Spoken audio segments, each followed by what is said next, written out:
What's going on, guys? Welcome to your 64th C++ tutorial, and in this tutorial I'm going to be beginning to talk about files.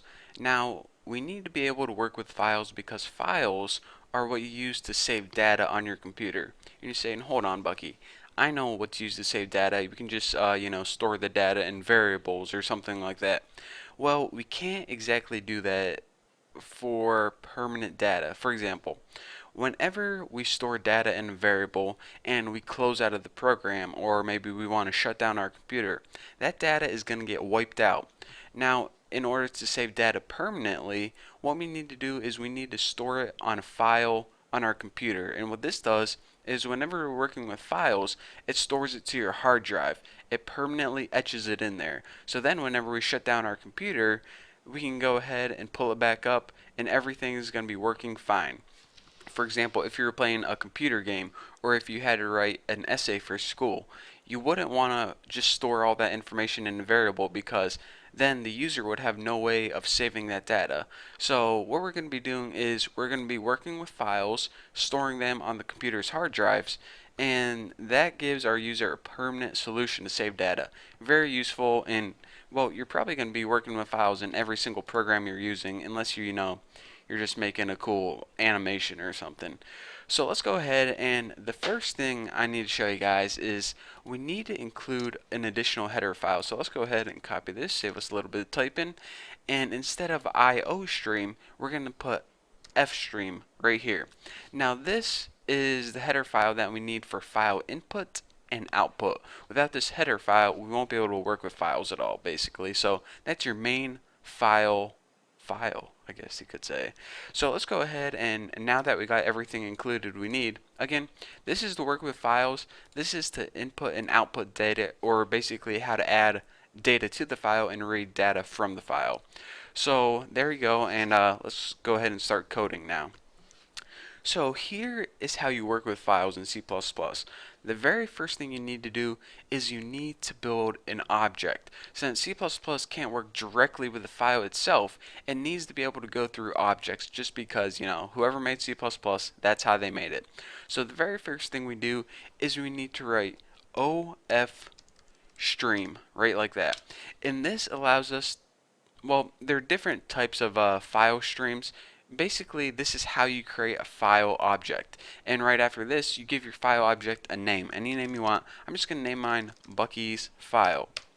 Now we have a file object, aka access to a file. So now the first thing that we want to do after this is we need to associate this object with a file itself, because if we're just working with this object, it's like, alright, you have like a billion files on your computer. How am I supposed to know what object this one, or excuse me, what file this object is supposed to, represent? Well, that's what we do in the next line of code. And in order to do that, we go ahead and type the name of our object and we open a file. And we just do that using the open function without the star right there and without this right there. We use the open function, and inside is a string. We pass in what file do we want to open. Now I'm going to go ahead and open tuna.txt, and you're saying, alright Bucky, I don't have a tuna text file on my website, or excuse me, sorry, I've been making web tutorials way too often, but you're saying, alright Bucky, I don't have a tuna text file on my computer, so is it going to crash whenever it tries to open it? Well, no. Whenever you're working with files in C++ and it opens a file that doesn't exist, it's going to see that it doesn't exist and it's going to automatically create one for you. For example, my file is going to get created right here. Now, as you can see in this directory, there is no tuna text file. So whenever I try to open it, it's going to look for a tuna text file and it's going to say doesn't exist. I'll create one for you. So it's going to get created automatically, and it's pretty cool because it saves us, a line of code from having to create it. So basically what we're going to be doing so far is creating a file object. That way we have access to some file. And in this line of code right here, we're going to say what file do we want to be associated with this object. Well, now tuna text file is associated with this Bucky's file object. So now basically any input and output that we make to this object is going to be input and outputted in this file. We just can't, input and output directly to the file because C++ won't let us. Basically, Bucky's file is the exact same thing as tuna text file from now on. So now we can go ahead and, output characters to that file or whatever we want to output. For example, you're saying, all right, how do you output to a file? What are you talking about?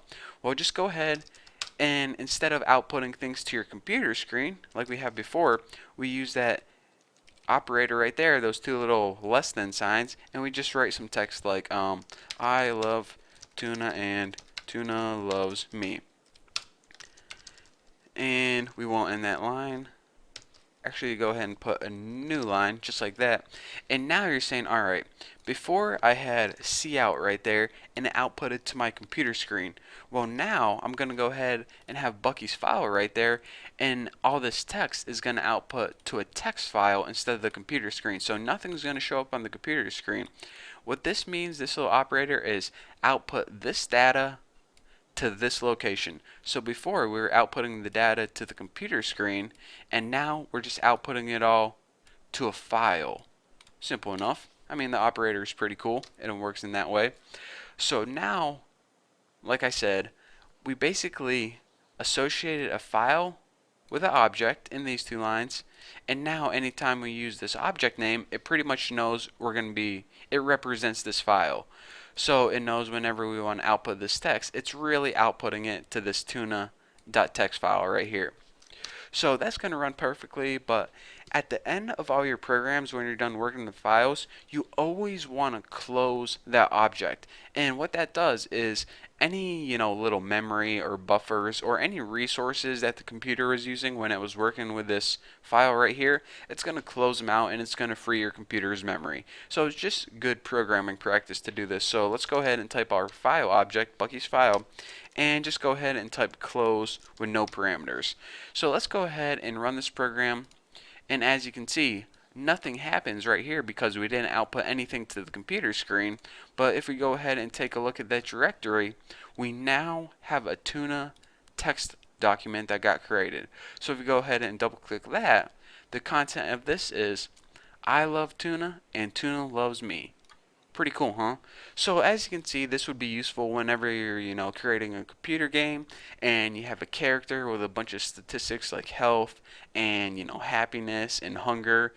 They can go ahead and play the game for, an hour, store all their data, shut off their computer, go to school, go to work, whatever, come back, and all their data is going to be right there for them. It's not a new computer game every single time you start because that would be kind of a waste of time. So that is how files are useful in computer programming and how to work with a simple text file.